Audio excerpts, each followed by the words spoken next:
I want you to imagine a reflective space. Now I want you to have a think about what sounds help you to feel relaxed. When you've got something to share with the class, could you sit up for me, please? What sounds help me to feel relaxed? Fresh air. Trees, branches rustling, the wind. Sometimes for adults and children, we need time to be calm, we need time to be still, we need time to think deeply, and it might be about something or it might be about someone precious. Michelle Green's Year 2 class are going out to their school field for an RE lesson about being reflective. Using holiday photos and a Buddhist story, Michelle and her class are learning from religion about the importance of a reflective space. I like RE because you get to answer loads of questions and you get to learn more about people's religions. I'm a Hindu. I believe that there is only one God,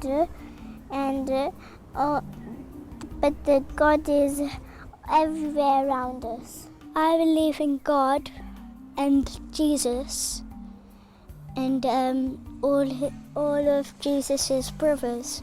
Often, philosophical questions are dealt with best by really young children, because those of us who are old and grey are too sort of pulled down by other things. Children, when they're very young, actually are dying to deal with these philosophical questions, with these what we call big questions. This photograph is a picture of one of my holidays.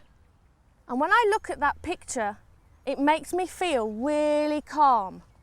I like to think of how lucky we are to see such lovely things when we go outside. You're now going to have a photograph, and I'm going to ask you to see if you can finish the same sentence starters. A lot of the children will never see a photograph like that and will never go to a place like that. And so we need to give them as many visual experiences as we can, just by putting a post-it there, and they can imagine straight away that they're in that place. So could you just tell your partner, I would like to be here because? I would like to be here because I like the waves of the sea.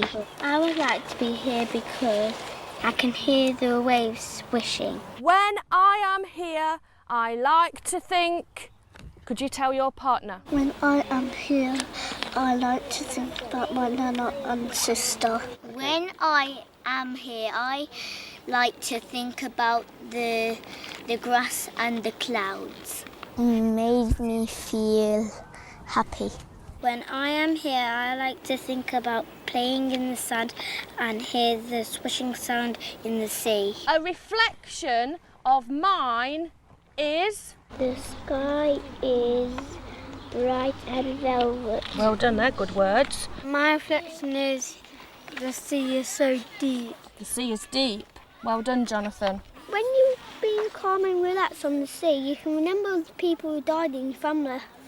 Well done, Josh. That's a good reflection. Reflective means that you're being calm. And being calm is like when you're relaxed and you don't shout a lot, and you're just being quiet and not shouting and that.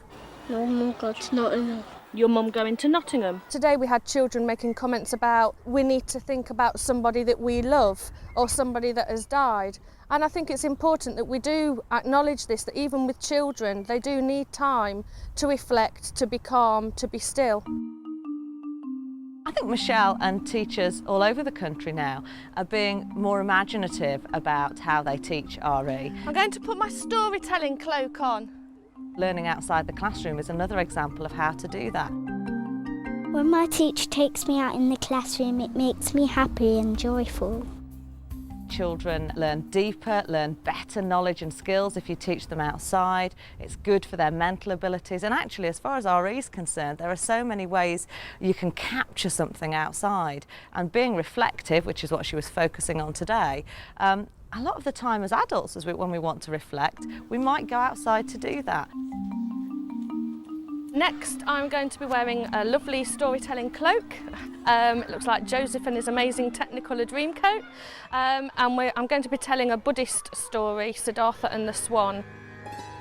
In India, a long time ago, there was a king and his son, Prince Siddhartha. He was really kind, he was really gentle. Siddhartha liked to come out in his garden at the palace. Siddhartha looked up. There were swans flying above the palace garden. And all of a sudden, a swan fell down from the sky. One day, his cousin shot one of the swans down, and then Siddhartha finds a swan with an arrow in its wing. And Siddhartha put a bandage on it. All of a sudden, his cousin running round the palace garden. Where's my swan? Hey, Prince Siddhartha, you've got my swan and I want it back. And the two cousins fight. It's mine. No, it's mine. I shot it. The king was trying to think who to give the swan to, but he couldn't think who to give it to, so he asked the wise man, and the wise man said the person who looks after it deserves to have it. And Siddhartha's cousin went to be alone in the garden. He stood thinking for a while. Prince Siddhartha's cousin thought, I've been really bad. I shouldn't have shot the swan. And then at the end, the swan gets better and the two cousins make up. Prince Siddhartha and his cousin looked up. And then the swan flew round in a circle to say thank you. The swan that they'd helped to feel better suddenly flew up above them. And the swan flew round in a great big circle, as though he was saying thank you to Prince Siddhartha. Today it was all about learning from religion, so I used a creative storytelling story from Buddhism, but I wanted the children to learn from religion and what can we learn from the story to be reflective. And I think at the crux of each religion there are lots of religious stories, and I think storytelling is something that has been forgotten. A lot of children don't get to hear stories. We were learning about Siddhartha and the swans, about different feelings. I would say, don't shoot swans, and that's being cruel. And then I would take the swan and look after it. Siddhartha's cousin, horrible, he's nasty, he's pathetic. And I actually like taking care of people. If someone was going to shoot them, I would stand in front of them and then they wouldn't shoot me. They started flying. What she's been doing today is using a storytelling technique to really get the children thinking, using some very open-ended, I wonder type questions. I wonder, what do you think is cruel in our world today? Shooting animals. Well done, Vivek. I wonder who you need to say thank you to. My dad, because he looks after me. I think I wonder questions are a good time to reflect. I wonder question is a very open question. It's a question where the teacher is clearly showing that he or she is not going to give the answers. They're also showing that there isn't just one answer. There are lots and lots of answers to some of the really important questions in life. So what does being reflective mean? So that you can get peace and quiet. Excellent. Thinking about people. Well done. Our lives are very busy, they're full, and we don't have much time to stop and think. And actually teaching children very young that that's a normal thing for adults and children to do, to stop and think, is really important. Are there any reflective places that you know? Under the willow tree. Near the pond. The beach. At home. In the nature woods. Shall I tell you my religious place? It's the mosque. The rules are that we shouldn't take our boots inside because that's a law that we should do. Are you going to have any seats or any cushions? Well, what I'd like us to do now is to be reflective ourselves. And just like the wise man had some wise words for the king, I want us to think of some wise words ourselves. And we're going to go out and we're going to hang our wise words on the willow tunnel. What wise words do we hear from our friends? No smoking.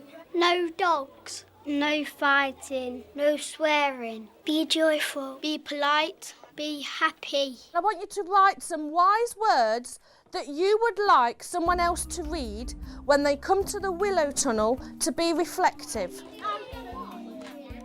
The class are writing their wise words as rules for their reflective space. My wise words are tell the truth and be sensible. Last but not least, clean up your bedroom. That is one output of this lesson. That's the small written output of this lesson. But actually, the wise words are only part of what the output of this lesson is. Be calm and careful. RE should not all be about writing, for instance. It should be about giving children opportunities to practice other skills, so their discussion skills, listening to one another, understanding one another.